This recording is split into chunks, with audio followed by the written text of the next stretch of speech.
谁能想到，暴雪末世来临，最可怕的并不是天灾，而是人心。时值8月初，诡异的一场雪给山城带来了一丝凉意。我一个人舒舒服服地缩在被窝里，听着外面雪花飘落的声音，心里感到无比的满足。可打开手机查看天气预报的时候，我被吓了一跳。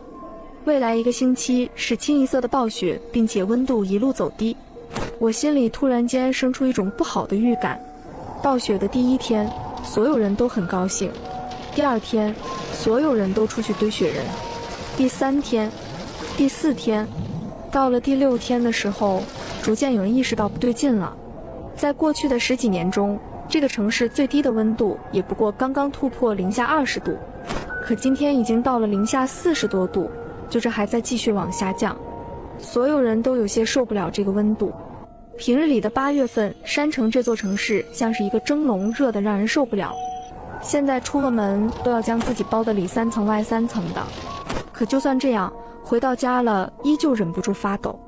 今天我接到了母亲打来的电话，电话那头母亲的声音在打着哆嗦：“娃娃，你在城里感觉怎么样？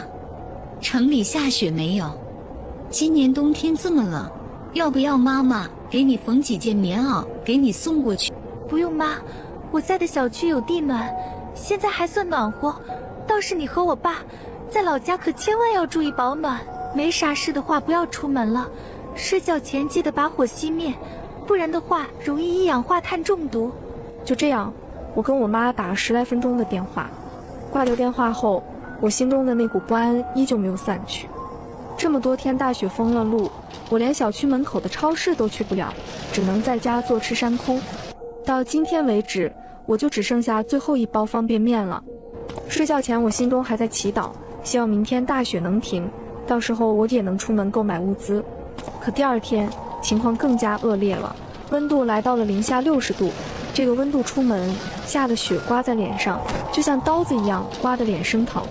这个温度下，供暖管道也坚持不住，开始崩裂了。没有了供暖，就意味着这些房子失去作用了。室内温度急剧下降，救命！我家的供暖怎么失灵了？我孩子还在发烧，小区里谁家供暖还正常？能不能让我们过去？再这样下去，我孩子会死的。这个时候，小区群里面的好心人还是很多的，毕竟之前大家都是一个小区的，抬头不见低头见的，能帮一下就帮一下。可随着当天下午的温度再次下降，整个小区的供暖系统彻底失灵，就连我屋子里的温度也在急速下降。整个小区群里一片怨声载道，我意识到不能继续在这里待了，而且这个温度，老家的父母也很危险，人体只要达到0度和-10度这个区间，就很容易陷入失温状态。温度如果再低的话，人就会变得意识模糊，开始频繁排尿。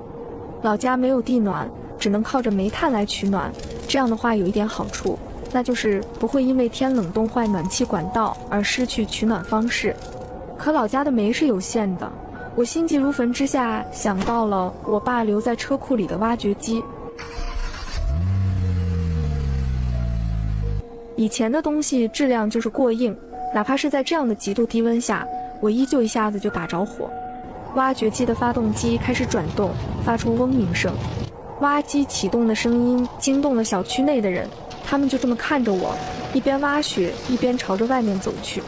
现在的雪已经很厚了，如果我不是开的是挖机的话，别说去乡下了，恐怕就连小区门我都出不去。到处一片白雪茫茫，整个天地仿佛只剩下我一个人。我就这么不停地挖着，就连路牌都看不清楚，只能根据我记忆中的路线，朝着小区外的那个加油站走去。此去乡下足足20多公里，而且还需要一边走一边挖，我必须准备足够的油，不然的话，挖机一旦在半路熄火，等待我的就只有一个结果。幸好，小区旁的加油站距离小区很近，大概只有1个路口的距离。凭借记忆，我很容易就找到了加油站。只是令我没想到的是，这会儿的加油站竟然还有人在值班。加油站的超市里面，女店员听见从外面传来发动机的声音后，整个人疯狂地拍打着玻璃门。巨大的声响也终于吸引了我的注意。操纵着挖机来到超市门口。我能给你加油，还能给你一些吃的零食和饮料，只不过你能把我送到窝窝乡吗？我愣了一下，开口：窝窝乡？我正好也要去窝窝乡。好，我带你过去。女店员显然很意外。你也是窝窝乡的人，太好了，你这上面能放下多少东西？我现在就给你拿物资和加油。这个温度下，加油站的机器还能维持正常运转。女店员拿了她的加油卡后，就直接给我加满了油，以防万一，还又加了一桶柴油放到了挖机上。我没有拒绝，毕竟在现在这个时候，柴油可是能救命的东西。挖机上的空间并不大，女店员跟我坐在上面有点拥挤，可她却一点也不介意。毕竟现在这个时候，有交通工具能回家就已经很不错了。就这样，凭借着记忆中的路线，我们出发了。这会儿的积雪已经足足有2米深了，挖机开在雪地中，也只是能勉强露出一个机械臂罢了。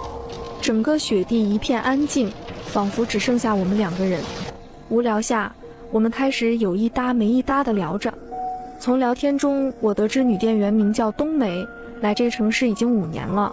本来大学毕业后想在城市里闯荡出一番自己的天地，可没想到找了1个星期活，也就只找到了一个加油站的工作。再然后就这么在加油站干了下来，一干就是3年。上个星期他的房租也到期了，准备干完这个月就回老家了，在乡下找个工作。虽然工资比在城市里少了点，可好歹过得自在。没想到离开前却遇上了大雪封路。此时我的手机还在不断震动，小区群里已经彻底闹开了。为了一点点物资，小区群里已经有人开出了1000元的高价。看着小区里为了一袋方便面不断出价的人们，我心里总有一种不好的预感。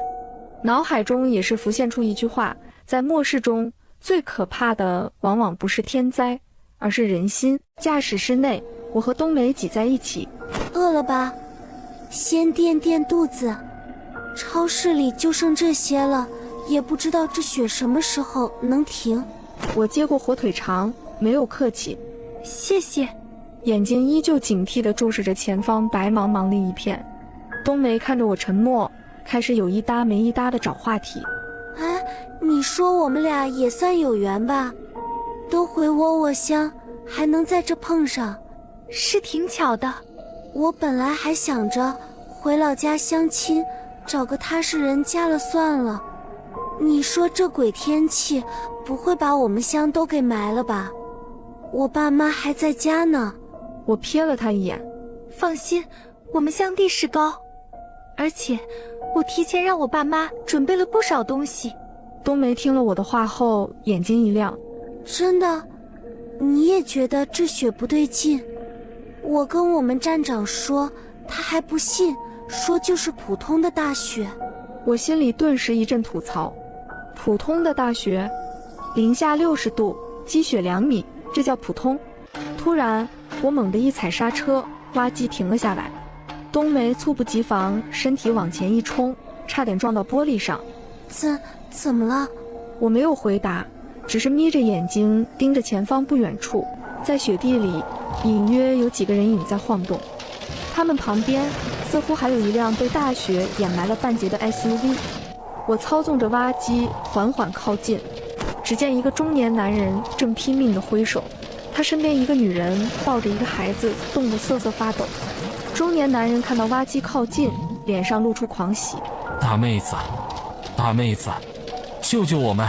我们的车没有了，被困在这3天了，吃的也没了，孩子快不行了。女人抱着孩子，嘴唇发紫，看向我们的眼神里充满了哀求。求求你，大妹子，带上我们吧，去哪都行，只要能离开这里。孩子发烧了。冬梅看着那个在寒风中发抖的小孩，心立刻软了，小声说：他们好可怜啊，要不我们帮帮他们。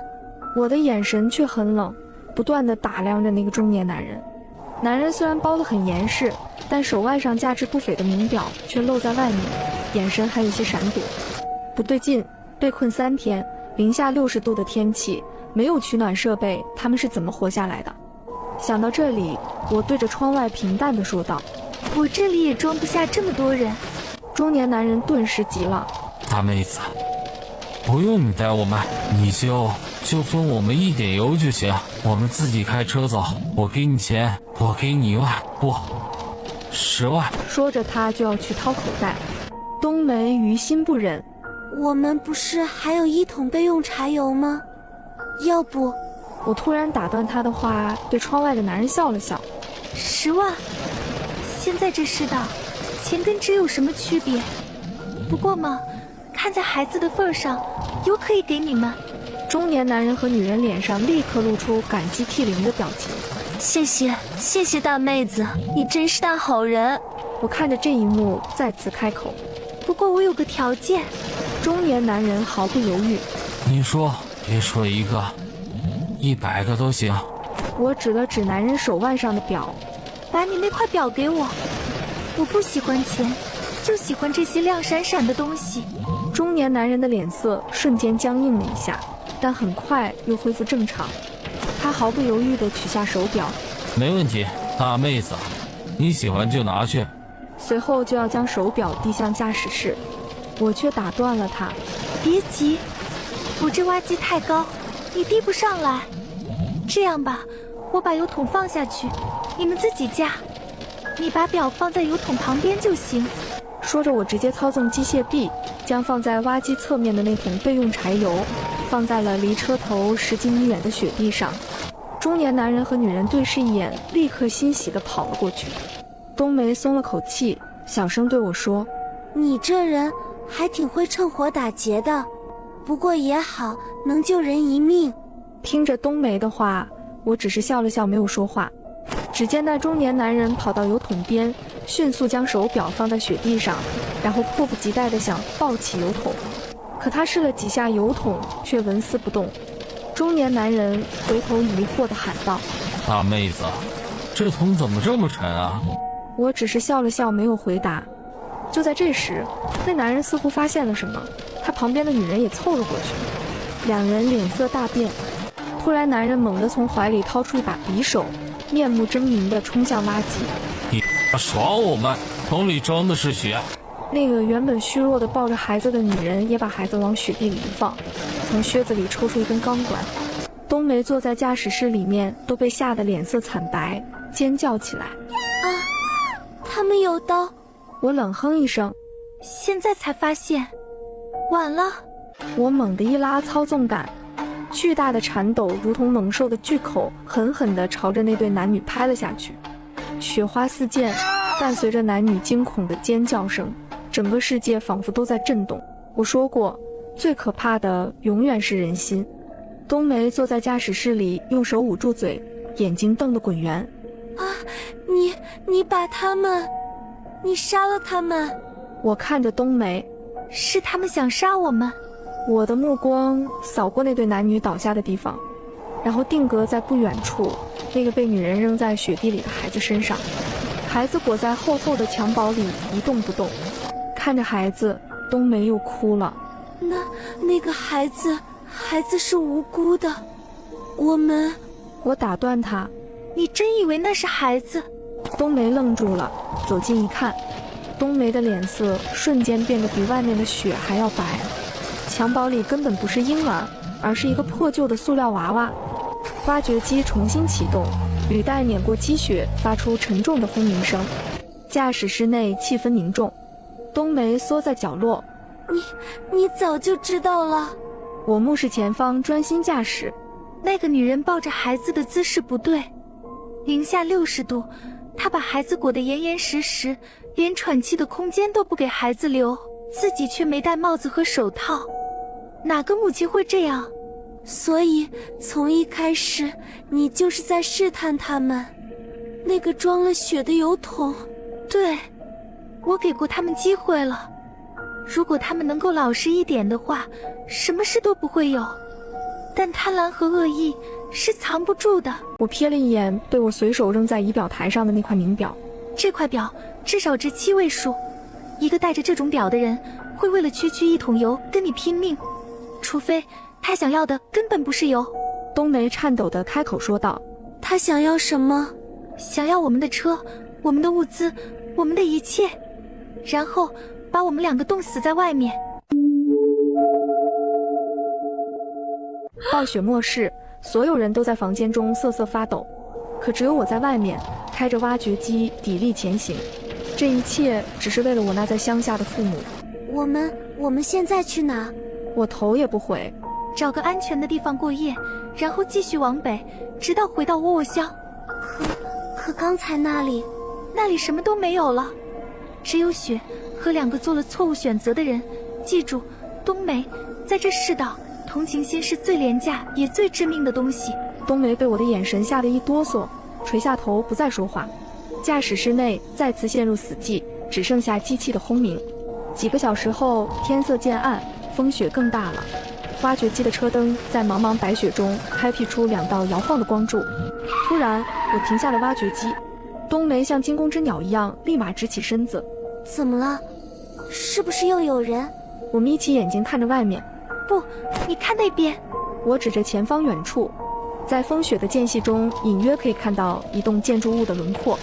更诡异的是，那建筑上还有霓虹灯在闪烁。那是什么？城市？不可能，这附近几百公里都是无人区。不知道，但有光就可能有人，也可能有我们需要的物资。重新启动挖掘机后，我调整方向，朝着那片诡异的灯光开去。冬梅急忙拉住我的胳膊。别过去，你忘了刚才的事了吗？那里肯定有危险，这是个陷阱。我一把甩开她的手，语气温和地跟冬梅解释道。我们的燃油不多了，食物也只够撑5天，我们没有选择，只能冒险。随着距离拉近，远处建筑的样子也清晰起来。那竟然是一座被积雪扮演的幼儿园，墙壁上还画着褪色的卡通动物，而那我们看见的霓虹灯正挂在门口，写着星星幼儿园的招牌。看着面前的幼儿园，冬梅心中的不安的感觉越发的强烈起来。幼儿园？怎么会？这里早就该废弃了，太邪门了。是废弃了，你看窗户。我用挖掘机的探照大灯扫过幼儿园的2楼，所有的窗户都破了，挂着冰棱，唯独正中间的一扇窗户完好无损。就在探照灯的光柱扫过那扇窗户的瞬间，一个瘦小的身影一闪而过。冬梅指着窗户尖叫：“你看到了吗？窗户那里有个人影，是个孩子。”我死死盯着那扇窗户。我看到了。冬梅声音里带着哭腔，几乎是在哀求。我们快走吧，求求你了，这地方太不对劲了。先是假娃娃，现在又是废弃幼儿园里的孩子，我不想死。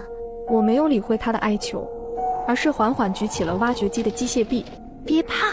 冬梅不解地看着我。什么？我笑了笑道。这次我们先进攻。我从驾驶座上拿起手电和一根撬棍，就是要引过来，躲在暗处的才最可怕，把他们逼出来，我们才有主动权。下车，跟紧我。我率先跳下挖掘机，深一脚浅一脚地走向被砸开的大门。冬梅犹豫了一下，最终还是咬着牙跟了上来。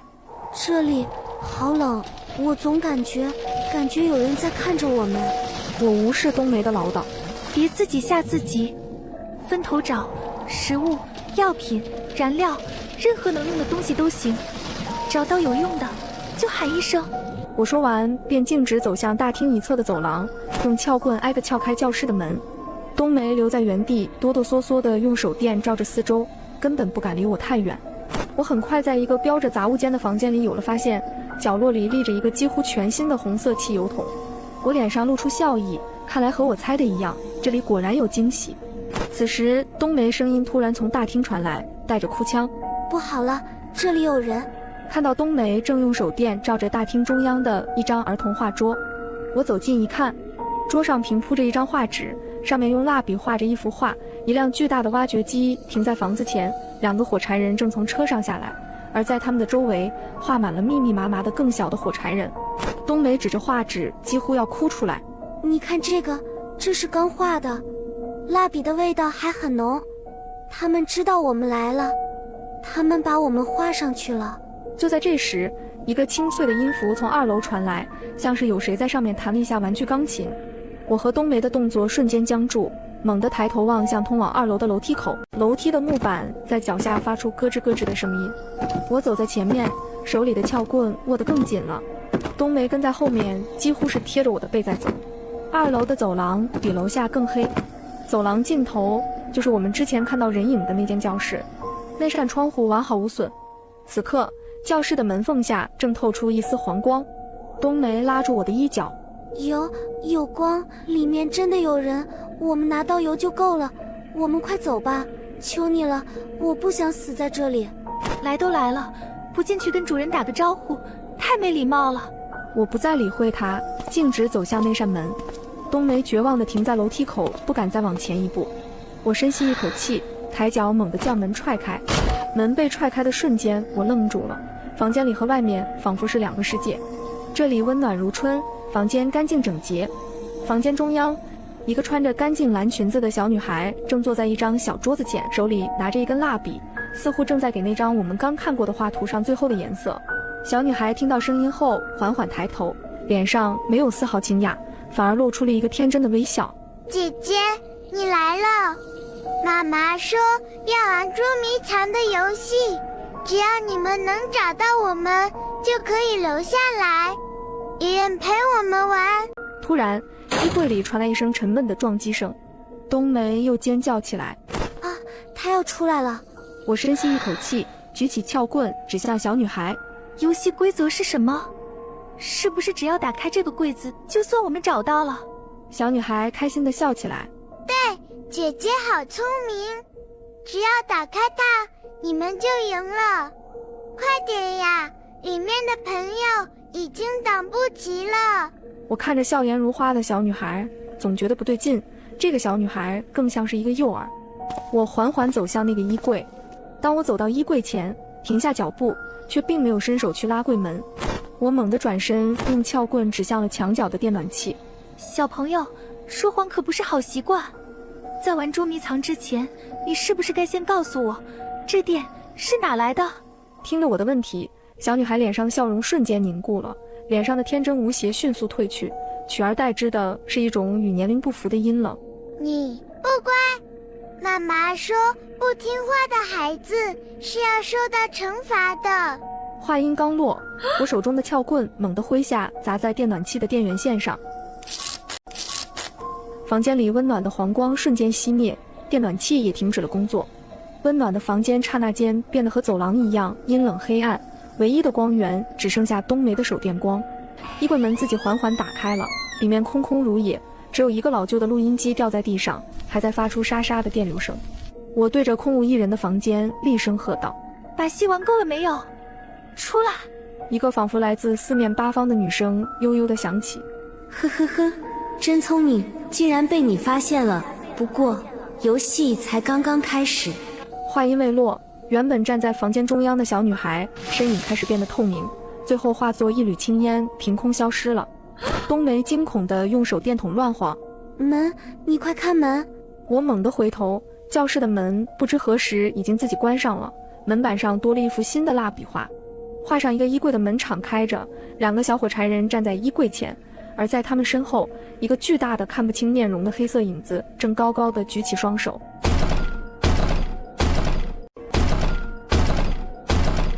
一阵沉重而用力的撞门声从外面传来，仿佛有什么巨大的东西正试图闯进来。冬梅吓得魂飞魄散。林姐，怎么办？她要进来了，她要进来了，我们会被吃掉的。我紧握着撬棍，死死盯着门板上那幅蜡笔画。冬梅，冷静，把手电筒给我拿稳了。冬梅哭得上气不接下气。我拿不稳啊，我的手在抖。要不我们从窗户跳下去吧，这里是3楼，说不定摔不断腿。闭嘴！3楼跳下去腿断不断不知道，脑子肯定摔坏了。我强迫自己移开视线，用眼角余光扫视这个阴冷的房间。光线晃动中，我注意到了那个从衣柜里掉出来的老旧录音机。撞门声陡然加剧，门锁处传来金属扭曲的刺耳声。别白费力气了，妈妈的怀抱你们是逃不掉的，快开门，让她进去陪你们玩啊！冬梅吓得崩溃大叫起来。谁是你孩子？你个老妖怪，别过来！我大声地喊冬梅的名字。冬梅，照一下地上那个录音机，快！冬梅虽然害怕，但还是听话地将光束移到了地上。我捡起录音机，试着按了一下播放键，却依旧毫无反应。我顿时变得有些焦躁起来。该死，没电了！电池，我们需要电池。冬梅指着自己的手电筒，就这里有，可要是给了他，我们就没光了。我会怕死的。我果断地说道。黑暗和怪物，你选一个，给我。此时门外的撞击声也戛然而止，冬梅在黑暗中发出尖叫。他停了，他是不是进来了？你还在吗？别丢下我！我冷静地开口。我在，别出声。黑暗中，我摸索着将电池装进录音机后，按下了播放键。红太阳挂墙上，笑嘻嘻不发光。小手手按中央，捉迷藏鬼离场。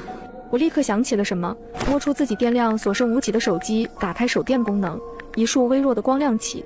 我举着手机在墙壁上快速扫过，果然在靠近黑板的一面墙上贴着一张画，画上是用红色蜡笔画的一个歪歪扭扭的太阳，正对着我们微笑。找到了，就是他！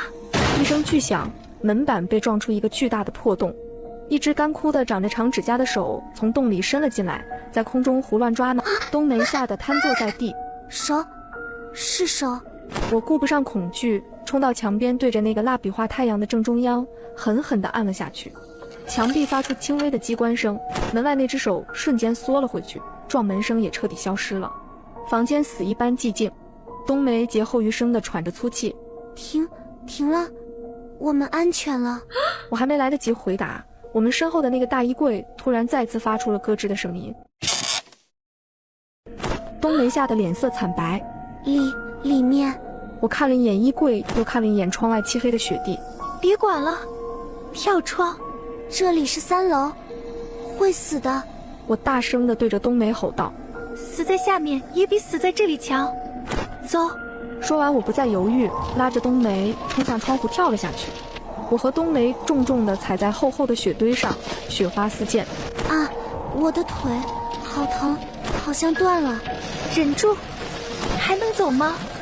快，往前走2步就到车上了。我架起一瘸一拐的冬梅，深一脚浅一脚地朝着不远处一台被雪覆盖的旧 SUV 挪去，一脚油门操纵 SUV 怒吼着冲了出去。